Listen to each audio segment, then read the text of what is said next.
bringing the people behind our food to life.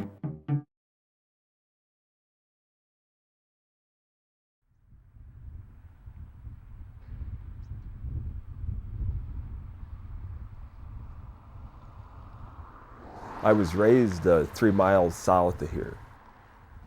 We lived in Gettysburg until I was 5 years old, and then the folks, we moved to the little town of Gorman. Dad ran the grain elevator for Peavy. Good morning, girls. Good morning. Sheila, and I have to come and talk to you one day too about getting the other farms going too. Yeah, yeah.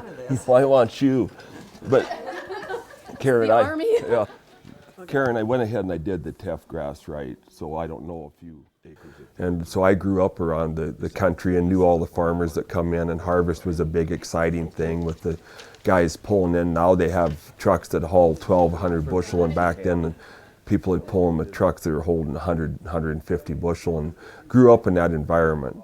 I always wanted to be a farmer. That was my goal. I wanted to be a farmer. You know, a lot of times people set goals to like how much money they can make in their life, and I think there's a lot more to this world than money. And I just, the happiness, the presence of the Lord, I just think there's a lot more things important in this world than money. Right out of high school, and Cindy and I married young, and I was looking for a job, and Dan offered me a job, and so I came to work here in 1969.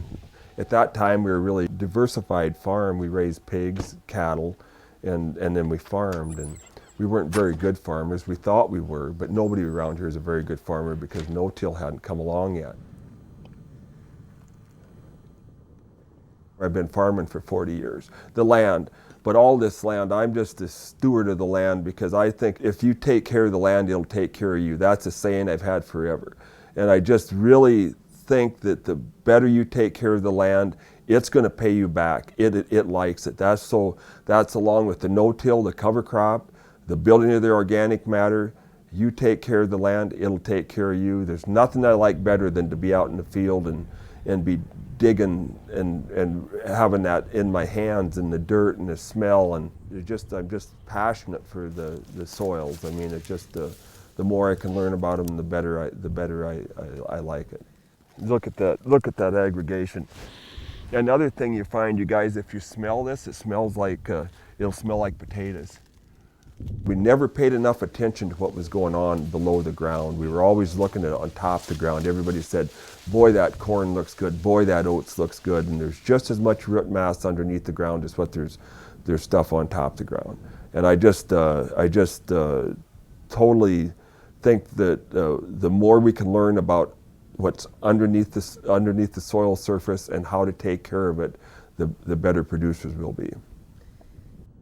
We were ready to start farming. We were dry, and we needed the rain, and our beans weren't really close. And so basically a week ago, we were just ready, and all we needed was a few more days. Then all of a sudden we went from being too dry to, I'm not going to say we're too wet, but because we're never too wet here, but we've had 2.5 inches of moisture, just like we had another 30 hundredths again today. And so that kind of changes your plans.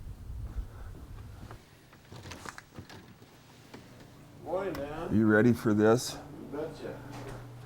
Dan, what they did was they asked me, they said, well, what do you do on rainy days? And I said, well, you know, I do a lot of things, but what I really need to do is I need a haircut.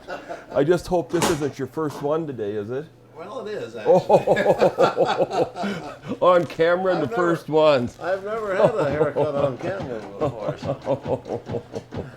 Uh-oh. You plan your time as well as you can, and then you just go with the flow, and whatever happens, happens.